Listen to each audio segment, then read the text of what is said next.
മകന്റെ മരണമുണ്ടാക്കിയ ആഘാതം വിട്ടുമാറാതെ നീറി ജീവിക്കുകയാണ് കോഴിക്കോട് താമരശ്ശേരിയിലെ മുഹമ്മദ് ഷഹബാസിന്റെ മാതാപിതാക്കൾ.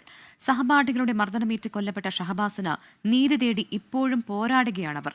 കേസ് നടത്താൻ സ്പെഷ്യൽ പബ്ലിക് പ്രോസിക്യൂട്ടറെ സർക്കാർ നിയമിക്കണം എന്നതാണ് കുടുംബത്തിന്റെ ആവശ്യം. കേരളം മറന്നുകാണില്ല മുഹമ്മദ് ഷഹബാസിനെ.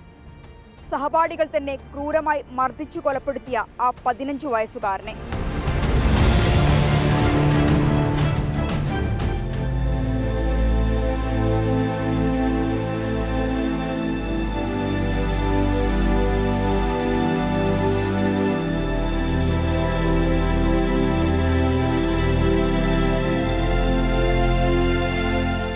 ഇക്കഴിഞ്ഞ ഫെബ്രുവരി 27-നാണ് ഷഹബാസിനെ ഒരു കൂട്ടം വിദ്യാർത്ഥികൾ മർദ്ദിച്ചത്.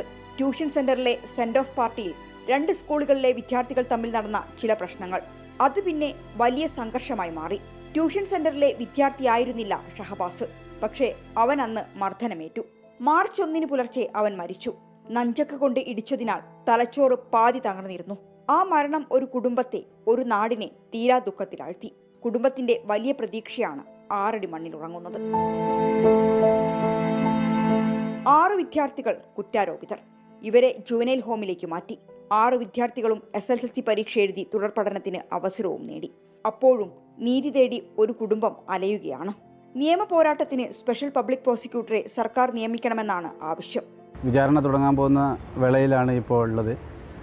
അതുകൊണ്ട് എനിക്ക് ഗവൺമെൻറ്റിൻ്റെ ഭാഗത്ത്, അതായത് ഗവൺമെൻറ്റിനോട് അപേക്ഷിക്കാനുള്ളത്, എനിക്ക് ഒരു സ്പെഷ്യൽ പ്രോസിക്യൂട്ടറെ വെച്ച് തരണം ആവശ്യപ്പെടുകയാണ്. ഞാൻ ചെയ്ത കുട്ടികൾക്ക് നീതിപീഠത്തിൻ്റെ മുന്നിൽ നിന്നായി കഴിഞ്ഞാലും ഈ ഗവൺമെൻറ് ഭാഗത്തു നിന്നായി കഴിഞ്ഞാലും ഒരു വിട്ടുവീഴ്ചയും ചെയ്യാതെ അവർക്ക് തക്കതായ ശിക്ഷ കൊടുക്കണമെന്നാണ് എനിക്ക് ഇതിൽ പറയാനുള്ളത്.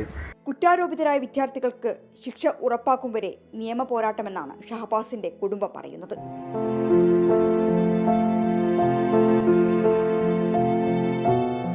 ഇപ്പോഴും റാഗിംഗ് നടക്കുന്നുണ്ട്. വിദ്യാർത്ഥികൾ തമ്മിൽ സംഘർഷങ്ങൾ ഉണ്ടാകുന്നുണ്ട്. ഇനിയൊരു ഷഹബാസ് ഉണ്ടാകരുത്. അതിനുവേണ്ടിയാണ് ഈ രക്ഷിതാക്കൾ നിയമ പോരാട്ടത്തിനിറങ്ങിയത്. മിഥില ബാലൻ, 24 കോഴിക്കോട്.